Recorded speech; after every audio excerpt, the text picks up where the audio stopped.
Why did you become who you were? Why did I become who I was? Why would I you want to do this? You know. I just loved hip hop growing up as a kid. I just, you know, it was it spoke to me more than any other music I had ever heard before.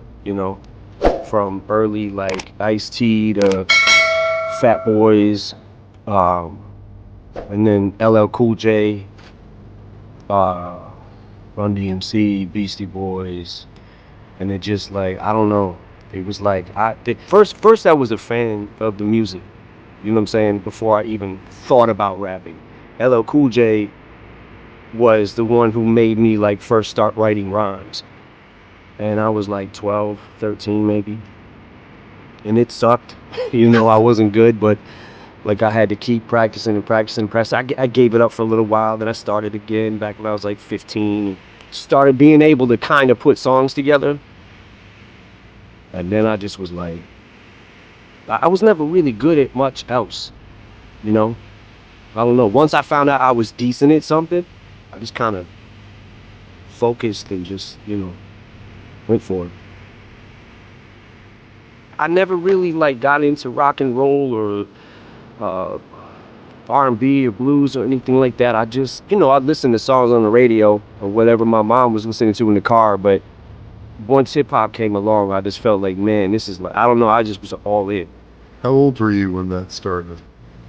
Hip hop, the first time I heard anything, my Uncle Ronnie uh, brought over a tape of the Breaking soundtrack, and it had Reckless on it from Ice-T. My Uncle Ronnie started liking rap before I did, and then he kind of introduced me to it. And right around that time, I think, the movie had just come out, and I saw the movie, and I was like, yo, I love it. Mm. It just spoke to me in a way that no other music had spoken to me before. How old were you when you first started putting it out there? Like started rapping or doing rap battles? Well, I had a weird trajectory. Like I was afraid early on, like 15, 16 years old, I was afraid that to go into any clubs or anything like that to say my raps because I felt like I wasn't good enough yet. Mm. So I had to get to a certain spot. And then I was trying to I was just making songs. One day I got a call from my boy Proof, and he was like, yo, you need to come up to the hip hop shop. And I was like, what is the hip hop shop? He's like, yo, just come to the hip hop shop, write something. And I got a chance to, when I went to the hip hop shop, I was like, what the fuck? He was like, yo, I'll clear everybody out. I'll have like 10 people, right? And you rap in front of them. And if they don't like you, they're gonna tell you they don't like you. If they do like you and they fuck with you, then. So I went there, I said to rap. I got some people jumping around and shit, and I was like, okay, this might be it for me. And then that's when we started having battles in the hip-hop shop. We was having like a battle every couple of months or something. Yeah, every 2 or 3 months. But every Saturday, I would make sure that I didn't have to work till 4 o'clock because I was going to the hip hop shop every Saturday. So every Saturday for me was, and this is early 20s, was uh, St. Andrew's Hall on Friday night. Saturday, hip hop shop. Tuesday, Ebony Showcase. Started battling, and then in the hip hop shop, the first battle that we had there, I won it. But what we was doing, Proof was taking names and he was putting them in a hat. Like if you want to sign up to battle, you just put your name in the hat. He picks a name, picks another name. So it'd be like Bizarre versus B Flat, and then they go at it, and it was and then me versus whoever. I remember one time I battled Conniver, who was in my group D12, but we weren't a group yet. I battled, Vaughn, and then I just started I met a few people that got me out of just Detroit, and I went to like 97 Scribble Jam, and I went all the way to the end, and then I lost to this guy named Juice, who to this day is still a really good fucking rapper. And I think that he's so good that it's okay that I lost to him. And then from there I met Wendy Day, and she put me on her battle team.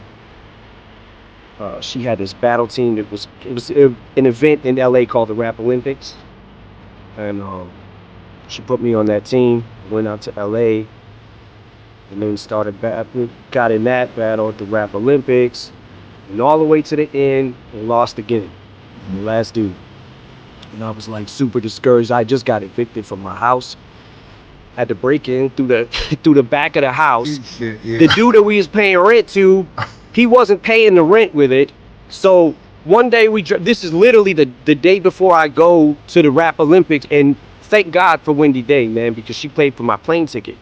But that day, we're like, what the I come home from work, me and my boy, and we're like, what the fuck, all our shit is on the lawn. So that happened, and then I had to break into the back because I had nowhere to stay. So I had to break into the house through the back window, which was my old window. Broke in, slept on the floor, got up the next day, went to the Rap Olympics. The first prize was $500, and I needed that $500, man, and I lost. But I was fucking devastated. And then this kid, Dean Geislinger, walks up to me and he's like, yo, man, you got one of those CDs? And I was like, yeah. And I kind of just tossed it to him, right? And didn't think nothing of it. I didn't know that Dean worked with Jimmy Ivy. So he gave it to Jimmy. Jimmy gave it to Dre. And I'm back in Detroit now, fucked, right? I have nothing, like nowhere to go. And I get the call and I'm like, oh shit, this is about to happen. Wow. For me, rap is like a 24/7 job, and it takes a lot of dedication, right? And to stay sharp with the pen and stuff like that. But it's a different kind of discipline to do that. For anybody who feels like I just feel like I'm worthless. I'm not nothing in this world. Anybody who feels that and then finds something that they're actually good at, it's like I think that's what makes somebody go for that so hard. You know what I'm saying? Yeah. Like, I was never good at nothing. I'm good at this. Sometimes you have to lose yourself before you find anything.